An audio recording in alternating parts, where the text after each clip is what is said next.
Hello everyone, welcome back on our channel Divyashree physics. तो आज हम स्टार्ट कर रहे हैं जो इलेक्ट्रोस्टैटिक्स की हमने एमसीक्यू की सीरीज स्टार्ट की थी। तो आज है लेक्चर नंबर 5 और हम स्टार्ट कर रहे हैं क्वेश्चन नंबर 46 से। अब तक हमने 45 क्वेश्चन स्टडी कर लिए हैं।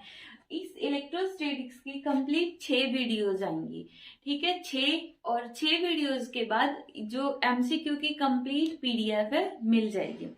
तो 46 क्वेश्चन पढ़ो और वीडियो को पॉज करके इस क्वेश्चन को सॉल्व करो। देखो 46 क्वेश्चन है, a dipole of dipole moment P vector is placed in a uniform electric field E, then torque acting on it is given by. जब डायपोल मोमेंट कितनी होगी P और इलेक्ट्रिक फील्ड कितनी होगी E, तो उस टाइम पे टॉर्क कितना होगा। अब हम स्टडी कर चुके हैं थ्योरी के अंदर। टॉर्क का फॉर्मूला क्या होता है, P vector cross E vector. तो हमारा ऑप्शन क्या आ जाएगा, option number B, P cross E। Next question है 47। नेक्स्ट क्वेश्चन में इन्होंने बोला है particle of mass m and charge q is placed at rest in a uniform electric field E। एक पार्टिकल है जिसका मास इन्होंने दे दिया है m, पार्टिकल का मास दिया है m, चार्ज दिया है q, charge q is placed at rest in uniform electric field E and then released. सबसे पहले वो रेस्ट में था और फिर इसको क्या कर दिया है, रिलीज कर दिया है। सबसे पहले रेस्ट में था और फिर इसको मूव करवा दिया एक तरह से। The kinetic energy attend by the particle after moving A distance y is. तो पार्टिकल ने जब उसने कितनी डिस्टेंस कवर कर ली, y डिस्टेंस कवर कर ली, तो उसकी काइनेटिक एनर्जी कितनी होगी। मींस एक पार्टिकल शुरू में रेस्ट में था, यहाँ पे रेस्ट में था, अब हमने इलेक्ट्रिक फील्ड के अंदर इस पार्टिकल को छोड़ दिया तो ये किस में आ गया, मोशन में आ गया। अब मोशन में आ गया, अब कितनी दूर तक गया, ये y डिस्प्लेसमेंट इसने कवर किया है। y डिस्प्लेसमेंट के बाद इसने कितनी काइनेटिक एनर्जी गेन की है, हमें ये बताना है। अब काइनेटिक एनर्जी क्या होती है, एक तरह से वर्क डन होती है। वर्क डन मीन्स जो चार्ज पार्टिकल होता है उसके ऊपर किसी ने फोर्स लगाया है, तभी तो वो चार्ज पार्टिकल मूव कर गया। तो यहाँ पर फोर्स किसने लगाया है, इलेक्ट्रिक फील्ड ने लगाया है।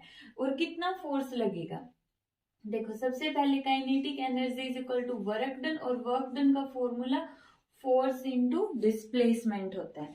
फोर्स का फॉर्मूला क्या होता है इलेक्ट्रिक फील्ड की टर्म में, फोर्स का फॉर्मूला होगा क्यू ई। इलेक्ट्रिक फील्ड के टर्म में फोर्स का फॉर्मूला क्या होता है, क्यू ई, और डिस्प्लेसमेंट कितनी है, y।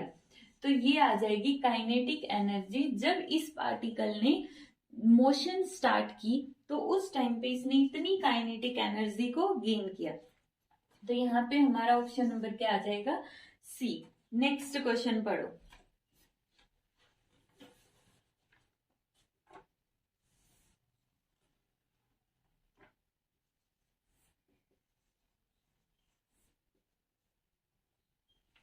देखो नेक्स्ट क्वेश्चन में इन्होंने दिए दो चार्जेस दिए Q और -2Q, और बोल दिए कि the charges are placed at some distance apart. इन चार्जेस के बीच में कुछ डिस्टेंस है, वो हमें नहीं पता कितनी है, तो मान लेते हैं इनके बीच की डिस्टेंस कितनी है, x है। तो Q जो चार्ज है इस पॉइंट के ऊपर, ये जो पोजीशन है यहाँ पे इलेक्ट्रिक फील्ड मान लेते हैं E2, और इस पोजीशन पर इलेक्ट्रिक फील्ड लग रही है E2, यहाँ पे E1 और यहाँ पे E2। E1 पर इन्होंने बोल दिया इलेक्ट्रिक फील्ड E है और E2 की इलेक्ट्रिक फील्ड हमें कैलकुलेट करनी है। तो सिंपली देखो इलेक्ट्रिक फील्ड का फॉर्मूला क्या होता है, KQ/R²। यहाँ पे जो ये वाला चार्ज है, इस चार्ज को हम क्या बोलते हैं, source charge. Source charge means जो इलेक्ट्रिक फील्ड को प्रोड्यूस करता है। यहाँ पर इस पोजीशन के ऊपर इलेक्ट्रिक फील्ड को प्रोड्यूस कौन कर रहा है, ये वाला चार्ज प्रोड्यूस कर रहा है। कि ये जो चार्ज होगा इसकी इलेक्ट्रिक फील्ड हर एक डायरेक्शन में होगी। तो इस पोजीशन पर इस चार्ज की वजह से इलेक्ट्रिक फील्ड कितनी है, E है। और चार्ज कितना रख लिया हमने 2, क्यों -2 के और इनके बीच की डिस्टेंस है x², तो कितना आ गया -2 k³ बाई x²। ठीक है, अब हमें बताना है E2 की value. E2 is equal to k divide by x²। यहाँ पे आता है चार्ज, चार्ज कौन सा होगा। अब इस पोजीशन के ऊपर इलेक्ट्रिक फील्ड कौन से चार्ज की वजह से होगी, सोर्स चार्ज, और वो कहाँ पर है, यहाँ पर है। तो इस चार्ज की वजह से हर तरफ इलेक्ट्रिक फील्ड होगी, तो कौन सा चार्ज आएगा, यहाँ पे Q चार्ज आ जाएगा। तो इसको हम क्या लिखेंगे, k³ by x²।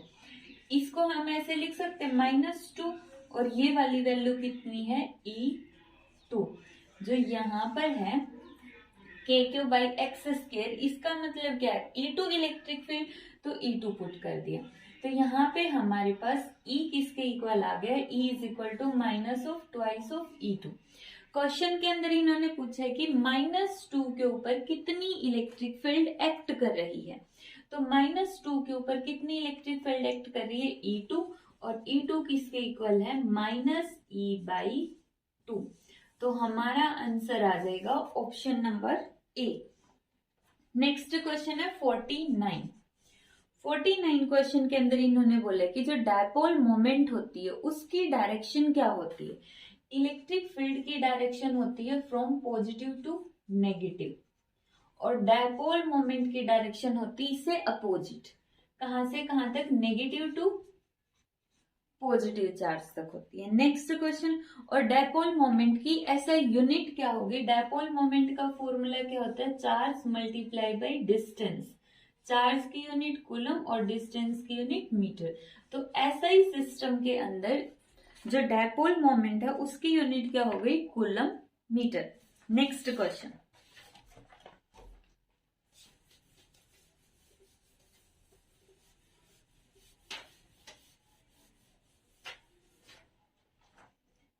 Next question है the intensity of electric field due to uniformly charge infinite cylinder of radius R. इन्होंने क्या बोला है, जो इंटेंसिटी ऑफ इलेक्ट्रिक फील्ड है, इलेक्ट्रिक फील्ड की इंटेंसिटी किसकी वजह से, एक uniformly charged infinite cylinder of radius R. एक इनफाइनाइट सिलेंडर है जिसकी रेडियस कितनी है, आर। इनफाइनाइट है मीन्स जिसका एंड कोई एंड नहीं है। और एक्चुअल में क्या होता है, ये तो हम सिंपली बोल सकते हैं थ्योरेटिकली, जिसका कोई एंड नहीं, मतलब बहुत बड़ा इनफाइनाइट है। रियलिटी में इनफाइनाइट का मतलब रेडियस के कंपैरिजन में बहुत बड़ा है। जो सिलेंडर होगा उसकी लेंथ रेडियस के कंपैरिजन में जो बहुत ज्यादा होगी, तो हम उस सिलेंडर को बोल देंगे कि वो इनफाइनाइट है। तो यहाँ पे बताया है इन्होंने कि कोई भी डिस्टेंस r है, जैसे यहाँ पे ये हो गई, तो इसके सेंटर से ये डिस्टेंस हो गई r, और r is very very greater than capital R। तो इस केस में जो इलेक्ट्रिक फील्ड इंटेंसिटी है E, वो R पर किस तरह से डिपेंड करती है। ठीक है, तो सबसे पहले हम देखते हैं कि जो थ्योरी में हमने पढ़ा था कि एक जो यूनिफॉर्मली चार्ज्ड सिलेंडर होता है उसकी इलेक्ट्रिक फील्ड का फॉर्मूला क्या होता है, lambda divide by 2 pi epsilon not r। r क्या होता है, डिस्टेंस होती है। r यहाँ पे रेडियस नहीं होती, r वो डिस्टेंस होती है जहां पर हम इलेक्ट्रिक फील्ड कैलकुलेट करना चाहते हैं। तो यहाँ पे r के इनवर्सली प्रोपोर्शनल होती है। तो हमारा आंसर आ जाएगा option number D. R is the distance at which we want to calculate electric field. Next question, 52.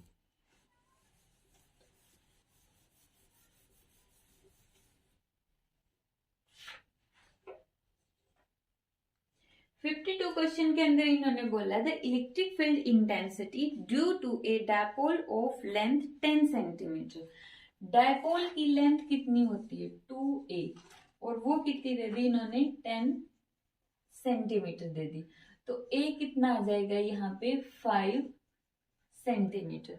जब ये डायपोल वाले क्वेश्चन आएंगे, न्यूमेरिक सबसे फर्स्ट पॉइंट, कोई भी न्यूमेरिकल हो सबसे पहले उसकी यूनिट्स चेक करनी है। जैसे ही हम स्टेटमेंट में जो जो चीजें दी हुई है उसको लिख लेंगे, उसके बाद यूनिट्स चेक करो कि क्या सारी एसआई में है या सारी सीजीएस में है, तो उनको एक सिस्टम में बनाओ। नेक्स्ट इन्होंने दे दिया having a charge of, charge की वैल्यू इन्होंने दे दी 500 माइक्रो कूलम। ठीक है, अब देखो चार्ज इन्होंने कूलम में दे दिया, ऐसा यूनिट तो इसको भी बना लो ऐसा यूनिट में, 0.05 मीटर मीन्स 0.1 मीटर। ठीक है, नेक्स्ट इन्होंने बोल दिया at a point on the axis, axis के ऊपर जो ये डायपोल होगा माइनस क्यू प्लस क्यू, इनके बीच की डिस्टेंस 2a, और इसी एक्सिस के ऊपर यहां पर कोई पॉइंट होगा, कितनी डिस्टेंस पर, 20 सेंटीमीटर पर। यहां से लेकर यहां तक की डिस्टेंस है 20 सेंटीमीटर और ये है 10 सेंटीमीटर डिस्टेंस, तो 20 सेंटीमीटर। तो ये डिस्टेंस हम मान लेते हैं x 20 सेंटीमीटर, जिसको हम लिखेंगे 0.2 metre from the positive charge in air. तो हमें यहाँ पे क्या कैलकुलेट करनी है, इलेक्ट्रिक फील्ड कैलकुलेट करनी है। तो इलेक्ट्रिक फील्ड का फॉर्मूला एक्सियल पोजीशन पे क्या होता है, 2kpr divide by x square minus r square. R की जगह हम डिस्टेंस को डिनोट कर रहे ए से, तो यहाँ पे कर दो ए। ठीक है, यहाँ पे जो ए है या फिर आर है वो डायपोल की जो डिस्टेंस होती है, हम कई जगह इसको आर से दिखाते हैं और कहीं पर इसको ए से दिखाते हैं। तो यहाँ पे हमने वैल्यू पुट करनी है के की 9 इंटू 10⁻⁹, पी की कितना होता है, charge multiply by 2a, Q की वैल्यू है 2a की वैल्यू है, a की वैल्यू भी है हमारे पास। अब रह गया x, तो यहाँ पे x कितना है, x को ध्यान से देखो, क्या ये पूरी डिस्टेंस 20 सेंटीमीटर, कहाँ से है 20 सेंटीमीटर, तो इन्होंने बोला है having a charge of 500 microcoulomb at a point on the axis at a distance 20 centimeter from the positive charge in air। Positive charge हमारा ये वाला है, इससे 20 सेंटीमीटर हो गई, तो यहाँ पर ये हमने लिख दी कि इस चार्ज से जो ये डिस्टेंस है, सिर्फ इतनी डिस्टेंस है 20 सेंटीमीटर। ठीक है, तो ये डिस्टेंस अगर 20 सेंटीमीटर है तो x की वैल्यू डायरेक्ट ये तो होगी नहीं। ठीक है, x क्या होता है, डाइपोल का जो सेंटर होता है उससे जहां पर इलेक्ट्रिक फील्ड कैलकुलेट करनी है वो डिस्टेंस x होती है। अब यहां से यहां तक की इन्होंने दे दी 20 और यहां से यहां तक की कितनी है 5 है, तो कितनी होगी 20 + 5 25 सेंटीमीटर मीन्स 0.25 मीटर। तो x भी है हमारे पास, अब a भी है, हम वैल्यू कैलकुलेट कर लेंगे और इसका आंसर आ जाएगा option number B. Simply calculation करनी है इसके अंदर। नेक्स्ट क्वेश्चन, इसमें ये पॉइंट ध्यान रखना है कि इन्होंने बोला पॉजिटिव चार्ज से जो जहां पे इलेक्ट्रिक फील्ड कैलकुलेट करनी है वो डिस्टेंस 20 है, और जो इस फॉर्मूले में x होता है वो डायपोल के सेंटर से होता है।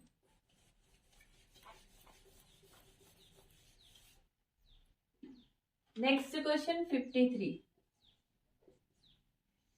ABC is an equilateral triangle. ABC हमारे पास एक इक्विलेटरल ट्रायंगल है, ABC plus Q charge are placed at each corner, हर एक कॉर्नर के ऊपर हमने प्लस क्यू चार्ज प्लेस कर दिया। The electric intensity at center O will be, electric intensity at center O centre पर, ये हो गया हमारा सेंटर O, जिसकी हर एक चार्ज से डिस्टेंस कितनी है R।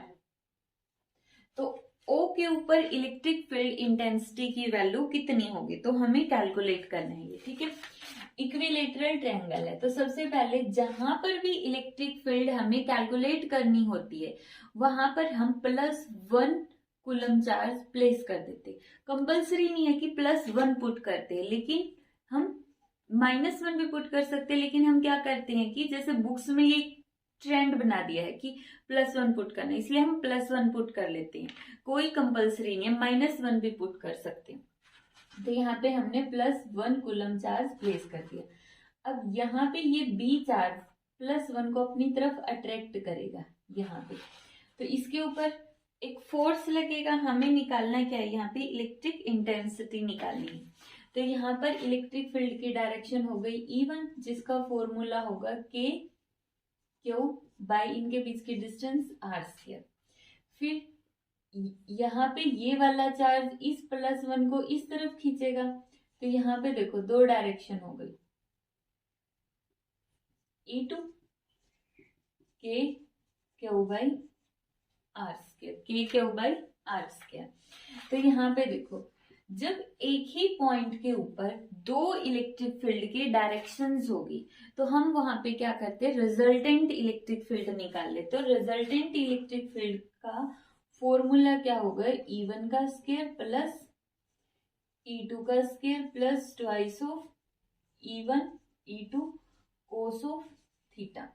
E1 और E2 दोनों सेम है, तो इसको हम लिख सकते हैं E² plus E² plus twice of E² cos of, इनके बीच का एंगल कितना होगा, इनके बीच का एंगल होगा 120 डिग्री।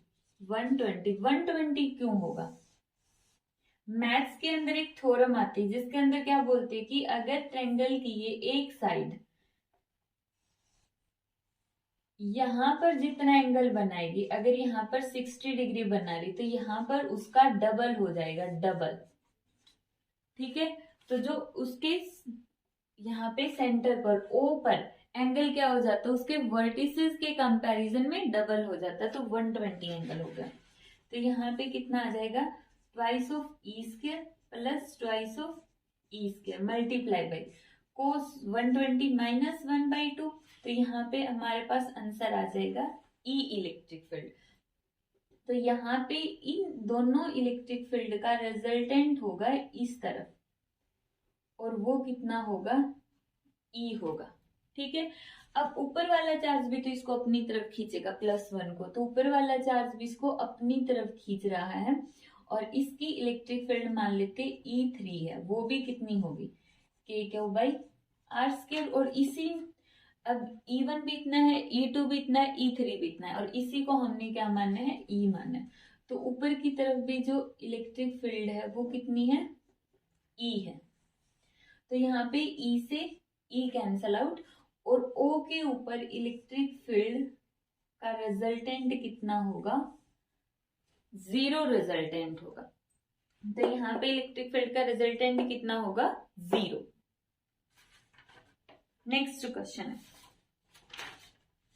54, क्वेश्चन पढ़ो।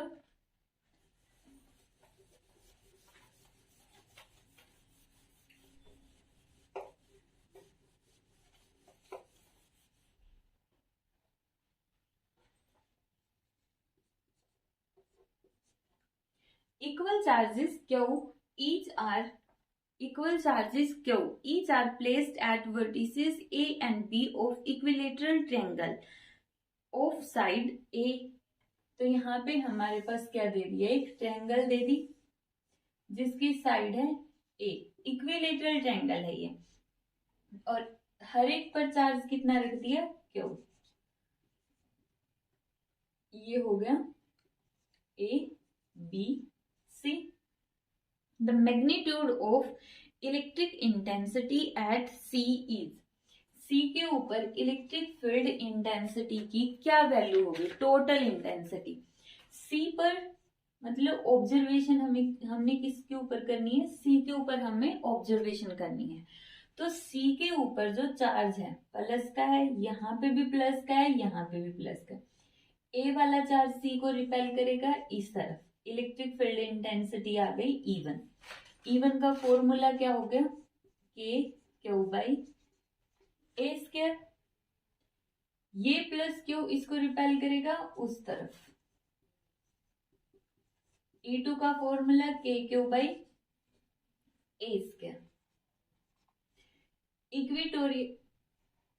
इक्विलेटरल ट्रायंगल है, सॉरी इक्विलेटरल ट्रायंगल है, तो यहाँ पे एंगल है 60 डिग्री।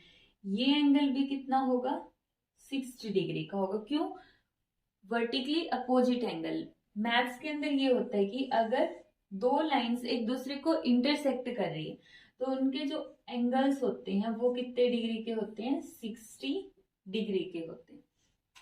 ठीक है, तो अब देखो एक ही पॉइंट के ऊपर जब दो फोर्स एक्ट कर रहे हो, चाहे वो इलेक्ट्रिक फील्ड एक्ट कर रहे हो, सिंपल फोर्स हो गया, मैग्नेटिक फील्ड का फोर्स हो गया, कुछ भी हो, अगर एक पॉइंट पे दो डायरेक्शन है तो हमें उनका रिजल्टेंट लेना पड़ता है और एक डायरेक्शन निकालनी पड़ती है। तो निकाल लो एक डायरेक्शन, किसके इक्वल होगा, E1 का स्केयर E2 का square plus twice of E1 E2 cos of 60 degree. E1 E2 same है तो दोनों को ही हम क्या लिख लेंगे, E लिख लेंगे। तो यहाँ पे सॉल्व करो, कितना आ गया, E square plus E square twice of E square, यहाँ पे भी E और E twice of E square, cos 60 degree 1/2 cancel out. तो हमारे पास आंसर कितना आ गया, √3E। ठीक है, तो रिजल्टेंट इस तरफ होगा हमारा E डैश और उसकी वैल्यू होगी √3E। अब ऑप्शन में तो ये है ही नहीं, तो ऑप्शन में E की वैल्यू पुट की, E कितना है यहाँ पे, KQ/A स्क्वायर। तो हमारे पास ऑप्शन नंबर क्या आ जाएगा, C, option number C। Next question, next question है 55।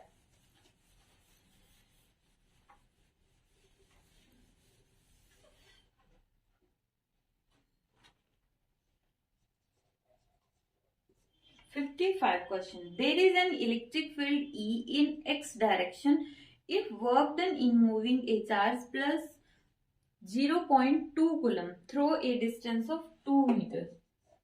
चार्ज कितने, 0.2 coulomb through a distance of 2 meter along a line making an angle of 60 degree. Angle कितना दे दिया इन्होंने, 60 degree with x axis is, work done कितना है 4.0 joule. What is the value of electric field, what is the value of electric field.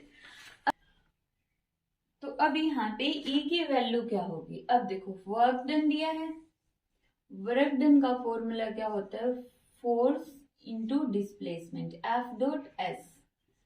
F dot को खोलेंगे तो cos of theta.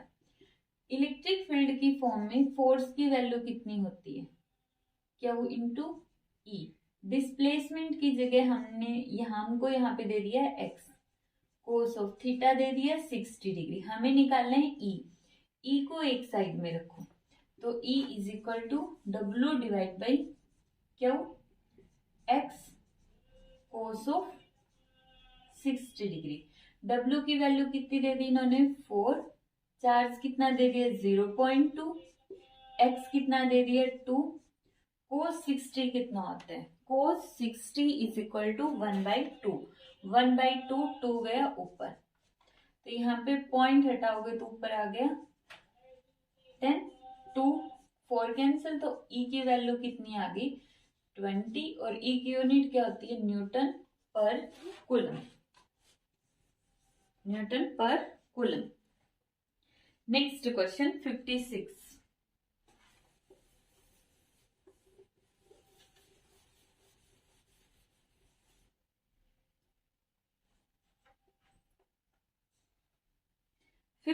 Question में इन्होंने बोला है two identical conductor of copper and aluminium are placed in a uniform electric field E.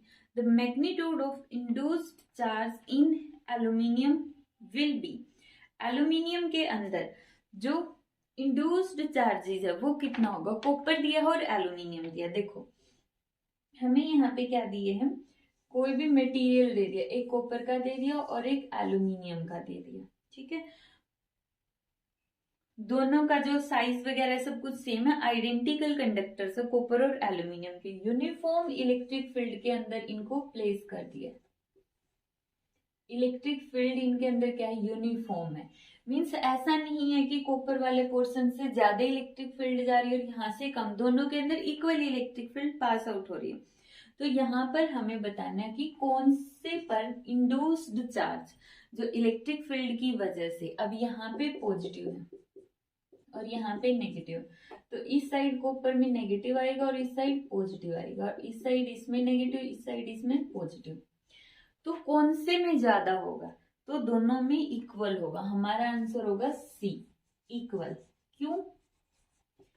क्योंकि जो induced charge होगा उसका जो मैग्नीट्यूड होगा कि कितना चार्ज इंड्यूस्ड होगा, वो किस पे डिपेंड करेगा, इलेक्ट्रिक फील्ड पे, यहाँ पे डिपेंड करता है। और दोनों के लिए ही, कॉपर और एल्यूमिनियम दोनों के लिए इलेक्ट्रिक फील्ड क्या है, सेम है।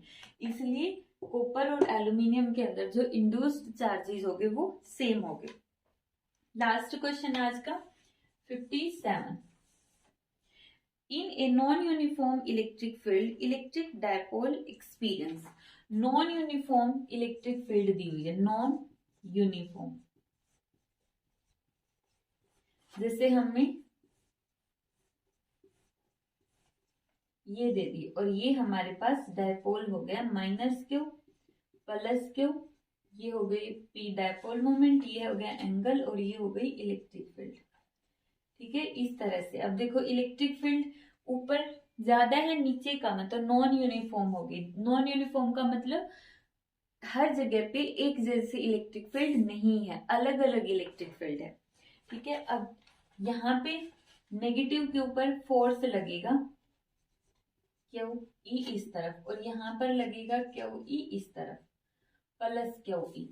अब जब E अलग अलग है, यहाँ पे E1 है, यहाँ पे E2, क्योंकि यहाँ पे इलेक्ट्रिक फील्ड अलग है और यहाँ पे अलग है, तो फोर्स कितना होगा total, minus Q E1 plus Q E2, और टॉर्क भी हो गया यहाँ पे। ठीक है, अब जब नॉन यूनिफॉर्म इलेक्ट्रिक फील्ड होगी तो हमारे डायपोल पर फोर्स भी लगेगा और टॉर्क भी लगेगा, दोनों के दोनों लगेंगे। अगर इलेक्ट्रिक फील्ड होती सिर्फ यूनिफॉर्म इलेक्ट्रिक फील्ड तो लगता टॉर्क, उस टाइम पे इलेक्ट्रिक फील्ड सेम होते और कैंसल आउट होके हो जाता जीरो। तो नॉन यूनिफॉर्म इलेक्ट्रिक फील्ड के अंदर फोर्स भी लगता है और टॉर्क भी लगता है, और यूनिफॉर्म के अंदर ओनली टॉर्क लगता है। तो ये था हमारा लेक्चर नंबर 5 इलेक्ट्रोस्टैटिक्स की एमसीक्यू का।